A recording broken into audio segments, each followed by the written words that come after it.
Hello everyone, welcome to Tech Hack, and today we are going to discuss device management, and in which we will be having session on disk scheduling algorithm. Guys, as per the university curriculum and the syllabus, this is very important topic, and in every exam we get numericals over this topic. तो दोस्तों इससे पहले कि मैं शुरू करूं, I request you to subscribe the channel, to like, share, and propagate this video to your colleagues, to your friends, so that the information can be shared among many people. So guys, when we talk about the device management, it is about how to handle the device. जैसे कि हमने शुरुआत से देखा है कि operating system works as a manager, और जब ऑपरेटिंग सिस्टम एक मैनेजर तरह काम कर रहा है तो डेफिनेट सी बात है कि उसे डिवाइस भी मैनेज करनी हो। तो फर्स्ट सबसे पहले अगर हम बात करें तो in case of device management we have some terms like seek time, latency and all. सबसे पहले हमें सीक टाइम की बात करनी होगी। सीक टाइम का मतलब होता है कि जो भी हमारा हेड होता है, जो हमारा हार्ड डिस्क होता है, उसका जब हम सिलेंड्रिकली ऑर्थोगोनली व्यू चेक करें तो हर हार्ड डिस्क के ऊपर कुछ ट्रैक्स होते हैं, कुछ सेक्टर्स होते हैं और वहाँ पर डेटा रखा हुआ होता है। तो हमारे हेड को उस डेटा तक पहुँचने में जो टाइम लगता है, उस ट्रैक तक पहुँचने में जो टाइम लगता है, उसे हम बोलते हैं सीक टाइम। दूसरा होता है रोटेशन लेटेंसी। ये एक एडिशनल टाइम होता है, जितना वक्त एक डिस्क रोटेट करके उस सेक्टर पर जाने में लेती है उसे हम बोलते हैं रोटेशनल लेटेंसी। डिस्क बैंडविड्थ का मतलब है कि हम किसी लोकेशन से कितनी बिट्स को एक यूनिट टाइम में ट्रांसफ़र कर सकते हैं, उसे हम बोलते हैं बैंडविड्थ। तो इस तरह से हम डिस्क एक्सेस टाइम और बैंडविड्थ को इंक्रीज अगर कर लेते हैं तो हम अपनी इनपुट आउटपुट कैपेबिलिटी को रेज कर सकते हैं। जब हम बात करते हैं डिस्क शेड्यूलिंग की, तो in your syllabus there are some algorithms like FCFS first come first serve, SSTF shortest scan time first और shortest seek time first, scan scheduling, C scan scheduling, look scheduling, and one more is there, that is C look scheduling, that is circular look scheduling. अगर मैं in short इनकी बात करना शुरू करूँ, we will discuss the numerical over this also. तो जब हम बात करते हैं FCFS शेड्यूलिंग की, तो देखिए आपको यहाँ पर गिवन है कुछ चीज़ें जो आप देख पा रहे हैं अपनी स्क्रीन पर। सबसे पहले आपको इस तरह की रिक्वेस्ट की क्यू दे दी जाती है। साथ में आपको बता दिया कि भाई हेड जो है वो 53 पे है, यानी कि अगर हमारी हार्ड डिस्क को हम बात करें, मैग्नेटिक टेप जो होता है, उस मैग्नेटिक टेप का अगर हम ऑर्थोगोनल व्यू देखें तो कुछ इस तरह का दिखाई देता है।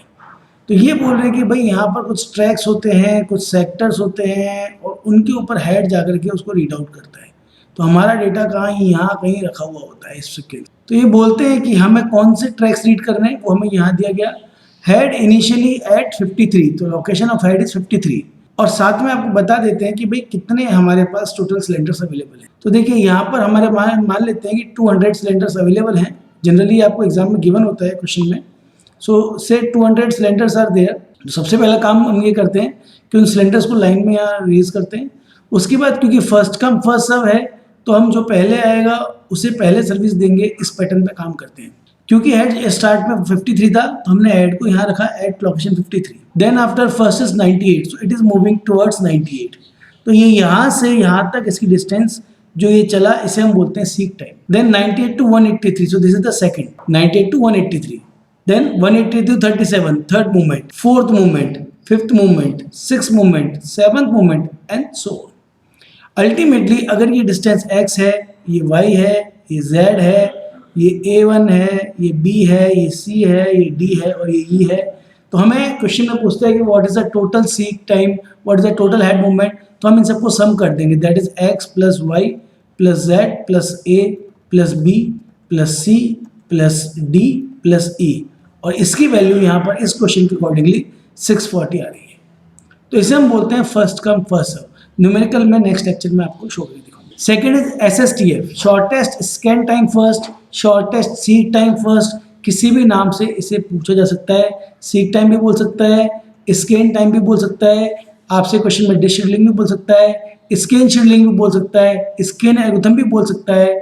तो जो भी नाम बोले रहा है उसी नाम से आपको सॉल्व करना है। तो देखिए SSTF में क्या होता है, शॉर्टेस्ट स्कैन टाइम फर्स्ट। यहाँ पर आपकी गलती होती है, हमेशा होती है, क्योंकि आपको लगता है कि ये नियर बाई है और आप गलत डायरेक्शन में मूव कर जाते हैं। फॉर एग्जाम्पल फिर से वहीं शुरू करते हैं। क्यू आपकी सेम है, हेड आपका 53 से स्टार्ट हो रहा है, तो आपने 53 पे अपना हेड रख दिया। उसके बाद क्योंकि ये है शॉर्टेस्ट स्कैन टाइम फर्स्ट, तो हमारे पास अब इस सीक्वेंस में चेक करना पड़ेगा कि नियर बाई सीक्वेंस कौन सी है। तो हमारे पास 65 और 37 दो स्पेसिफिक है। अगर आप 53 और 37 की बात करें तो हमें आइडेंटिफाई करना होगा कि विच वन इज नियर, 65 और 37। यहाँ पर जनरली जब हम ओरली या फिर एक अंदाजे से कैलकुलेशन करते हैं तो गलती करते हैं। बेटर है कि हमेशा आप कैलकुलेशन परफॉर्म करें। तो यहाँ पर आप देखेंगे डिस्टेंस इज 12, जब यहाँ आप देखेंगे डिस्टेंस इज 14, तो सिर्फ 2 यूनिट का फर्क है, इसलिए इसने 65 की तरफ मूवमेंट किया, क्योंकि 53 नियरेस्ट वॉज 65, देन 65 की नियरेस्ट 67, इसलिए हम 67 पे गए। देन 67 की नियरेस्ट क्या होगा, 37 होगा या 98 होगा, जो भी दोनों साइड देना होगा, हमें लेफ्ट और राइट दिखना होगा। तो हमें ऐसा लगता है कि 67 और 98 and then 37, which one is nearer, we will move to that. So यहाँ पर अगर हम देखें तो इसमें डिफरेंस आता है 30 का और डिफरेंस आता है 31 का। तो देखिए अंदाजन कैलकुलेशन प्रॉब्लम कर सकती है, तो इसलिए हम यहाँ पर 37 तरफ मूवमेंट पे गए। तो आप ये मूवमेंट प्लस ये मूवमेंट प्लस ये मूवमेंट, ये मूवमेंट, ये मूवमेंट, ये मूवमेंट, ये एंड ये सभी मूवमेंट्स को ऐड करेंगे तो आपको टोटल सीक टाइम फर्स्ट मिल जाएगा, that is 236। The same way we are going for the scan scheduling. Scan scheduling का मतलब होता है कि हमें स्केन करना है, this is also known as elevator algorithm. Elevator का मतलब है कि अगर आप किसी लिफ्ट में बैठे आपको 3rd फ्लोर पे जाना है, तो ऐसा नहीं होगा कि किसी की रिक्वेस्ट आई तो lift will move to 2nd and 1st and randomly. Generally जो बाय डिफॉल्ट फीचर है लिफ्ट का है कि अगर वो नीचे आ गई है तो वो उसको ऊपर पूरा टॉप तक जाना चाहिए। If there are 7th floor, so it will touch the 7th floor and again it will come back to the ground floor and again the same way it will run. तो scan scheduling तो कुछ इसी तरह का है। यहाँ पर हम क्या करते हैं कि एक डायरेक्शन में स्केन करते हैं, स्केन मतलब मूव करना, राइट। तो आप देखेंगे हेड फिर से 53 पर है, हम यहाँ पर मूव करते हैं और जो भी बाउंड्री होती है उसे टच करके वापस से रिवर्ट लेते हैं। तो देखिए 53 से अगर हम लेफ्ट डायरेक्शन मूव कर रहे हैं तो 37 देन 14, क्योंकि हमारी केस में 14 37 दोनों हैं, देन 0 टच करके आएगा ये और यहाँ से वापस 65 67 इस तरह के मूवमेंट पर जाएगा। ये डायरेक्शन आपकी राइट साइड भी हो सकती थी। यहाँ पर जनरली आपको एग्जामिनर घुमा सकता है। वो आपको क्वेश्चन अगर डायरेक्ट ऐसा देता है तो हम बाय डिफॉल्ट जो अपनी मूवमेंट लेते हैं वो लेफ्ट साइड लेते हैं, लेकिन अगर उसने आपको साइड बाय डिफॉल्ट लेफ्ट नहीं दी है और आपको बोलता है कि इनिशियली हेड वाज एट से 14 एंड नाउ एट 53, इसका मतलब क्या है, पहले हम यहाँ थे और हम यहाँ पहुँचे हैं, यानी डायरेक्शन आपकी ये है।